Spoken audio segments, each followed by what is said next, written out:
মোহন ঠাকুরগাঁওয়ের নির্বাচনের প্রস্তুতি কেমন দেখছেন, সেই এলাকার ভোটাররা কি প্রত্যাশা করছেন জানাবেন।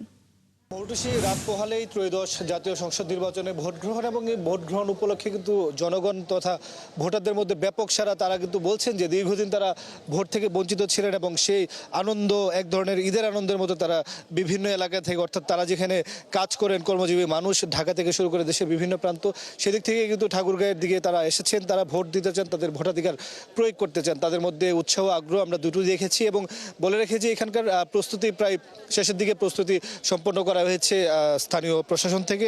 এবং এবার যেহেতু আসলে উপজেলা ভিত্তিক আপনার ভোটের সরঞ্জাম পাঠানো হয়েছে, সেই জায়গায় ঠাকুরগাঁও 1 আসনের সরঞ্জামগুলো ঠাকুরগাঁও সদর উপজেলা যে কমপ্লেক্স সেদিক থেকে দেওয়া হয়েছে। আমরা এখানকার যে যিনি সহকারী রিটার্নিং কর্মকর্তা রয়েছেন ইউনো খায়রুল ইসলাম, তার সাথে কথা বলছিলাম। তিনি কিন্তু জানিয়েছেন যে এখানে ঝুঁকিপূর্ণ যে কেন্দ্রগুলো রয়েছে, অর্থাৎ অতি গুরুত্বপূর্ণ কেন্দ্র, সেইখানে যা ব্যবস্থা নেওয়া তার থেকে অতিরিক্ত আপনার আনসার পুলিশ দেওয়া হবে, অতিরিক্তভাবে এটা টেক কেয়ার করা হবে এবং এই ঠাকুরগাঁও 1 আসনে কোনো ধরনের সমস্যা বা কোনো ধরনের প্রবলেম যেন ক্রিয়েট না হয়, সেই জায়গায় তারা সব ধরনের ব্যবস্থা নেবেন। এবং সরঞ্জাম পাঠানো হয়েছে, সরঞ্জামের মধ্যে অনেক ধরনের রয়েছে, এর মধ্যে ব্যালট রয়েছে, অমোচনীয় কালি রয়েছে, সেগুলো তো রয়েছে। পাশাপাশি পুলিশ আসলে এখানে ব্যবস্থা নিচ্ছে, বিশেষ করে তাদের যে বডি অন ক্যামেরা, সেই বিষয়গুলো নিয়ে তারা কিন্তু তাদের যে কর্মকর্তা সদস্যরা রয়েছে তাদেরকে এক ধরনের প্রশিক্ষণ দিয়েছে, আনসারদেরকে তারা এক ধরনের নির্দেশনা দিয়েছে। মোটা থেকে বলতে গেলে নির্বাচনের প্রস্তুতি ভালো, সব সরঞ্জাম দেওয়া হয়েছে। কাল ভোট গ্রহণে আসলে দেশে